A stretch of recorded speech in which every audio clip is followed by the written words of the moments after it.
Hello everyone, thank you for tuning in to my channel No Sweat English today. My name is Carol Wright. I'll be your teacher for the day.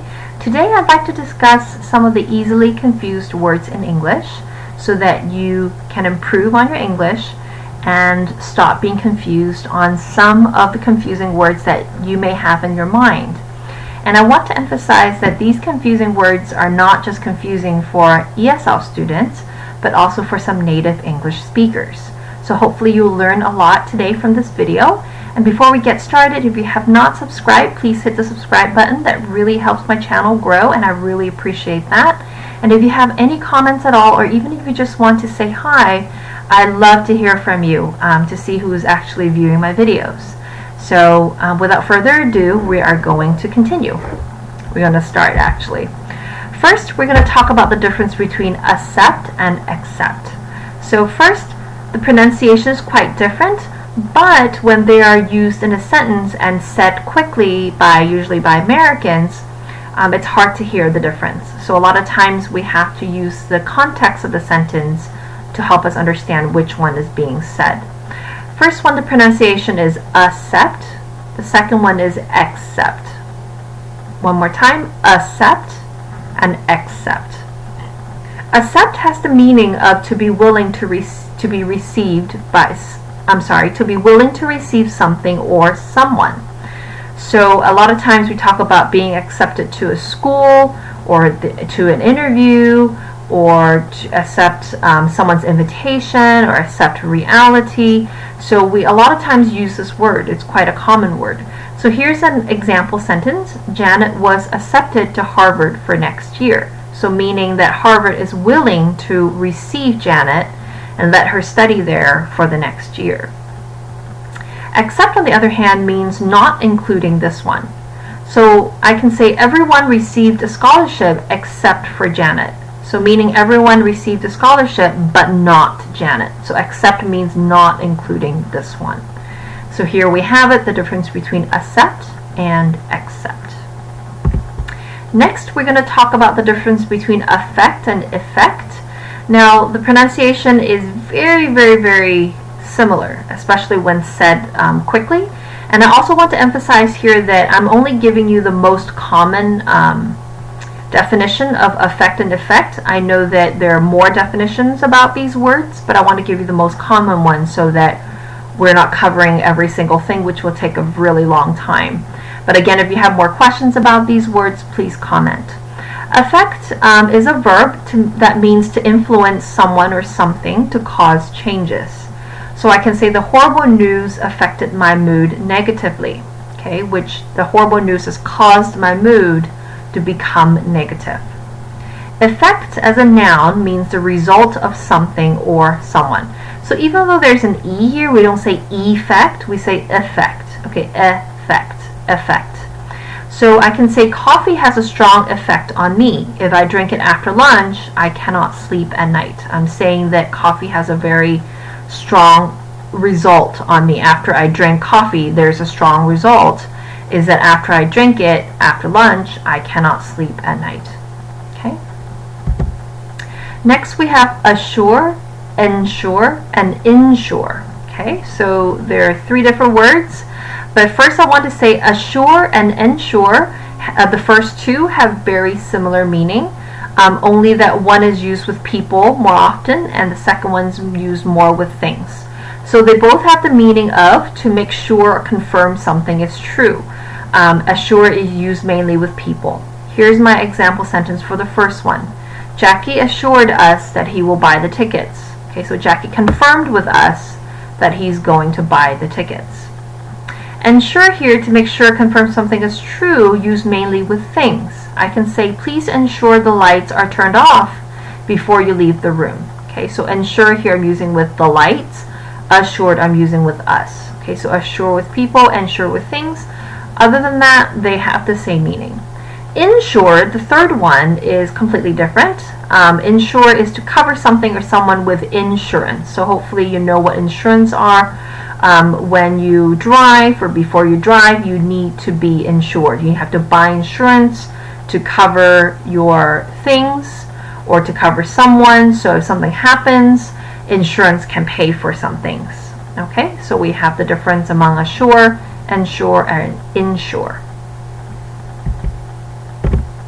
Next we have different than versus different from. Different than and different from are used to contrast one thing from another. Now different than is less formal, is okay with speaking. So I can say I'm different than you. Okay, there's no problem with that. But it's usually okay only really in speaking. When you're writing and more formal situations, a much better choice, a more correct choice is different from. I am different from you. Okay, so if you have a choice between different than and different from, please choose different from because that's the best answer. Next we have empathy versus sympathy. So empathy is to feel what others are feeling by imagining yourself in their situation. So for example, if someone's going through something bad, if you have empathy, that means you're trying to imagine yourself and putting yourself in their situation to think about how they must feel. Okay, so you can say, I have empathy for those that are homeless. I can understand their pain. So either maybe because I was homeless before, or I could really imagine how painful it is to be homeless, I can use the word empathy. Sympathy is to feel sorry for others, meaning you have sad feelings for other people, but you're not really imagining yourself in their situation. Here, as an example, I can say, Tom has my sympathy. His mom just recently passed away. So I am saying that I feel sorry for Tom. I'm not imagining my own mother passing away. I'm just saying I feel sorry for him because something bad has happened to him. So empathy is usually you have a stronger feeling because you're willing to put yourself in their shoes. Sympathy is a little bit more separate, where you're saying, I feel sorry for you, I'm sorry you're going through this, but I'm not really putting myself in their situation to feel what they feel. So empathy is usually a stronger feeling than sympathy. Could have and could have. So first of all, could of does not exist. Could of is not English, but you might have confused that with the contraction could have. And it sounds like could of, but it's actually could have. So could have plus past participle, meaning something that was possible. I could have studied more, but the party was fun. So here I'm saying it like could have when I say it quick, but actually I'm saying could have. Okay, so please don't confuse the two. Could have is not English. Could have, meaning could have, is the correct one. Okay, so hopefully you get that clear for yourself. Could have plus past participle, something that was possible. Now here is truly something that many people struggle with, including Native American speakers, Native English speakers, I'm sorry. We have lay versus lie, and sometimes the forms really confuse people and the meaning really confuse people. So here we have lay. Lay means to put or place, okay, to put something somewhere. Here's my example sentence. I laid the book down on my desk. So I put the book down on my desk. Or John is laying his jacket across his lap. Okay, he's placing his jacket across his lap. And lay has the past tense of laid, past participle of laid, present participle of laying, and the S form of lays. Now lie, on the other hand, means to recline for living things. So for people or things, to recline meaning to lie down, to put your body down. So I can say I need to lie down, meaning I need to put my body flat and lie down. Okay? To lie, not the meaning of being dishonest or telling lies, but lie as a verb here can also mean to exist or is located for non-living things. So I can say Seattle lies on the west coast, okay, because it's where it's situated. Alright, so here's the confusing part. Lie is the base form. Past tense of lie is actually lay. Okay, so that can get a bit confusing. Past participle is laying, present participle is lying, and the S form is lies. Okay, so again, lay is to put something somewhere. Lie is to put your body down. Lie for non-living things means exist or is located. Illicit and illicit. Illicit means to evoke or draw out usually information or details or emotions from people. So I can say the film elicited joy from the children. Okay, it took out the joy and make the children joyful from themselves, because the film made them feel that way. Illicit, ILL, is the same as illegal, ILL. So hopefully that helped you remember the meaning of the ILL licit means the ILL illegal, meaning to do something to break the law. So I can say due to his illicit activities, he was arrested yesterday. Okay, because of his criminal activities, he was arrested yesterday. All right, so illicit and illicit, again, very similar in pronunciation. Next we have conscious and conscience. Conscious is an adjective meaning to be awake and aware, kind of to know what's happening.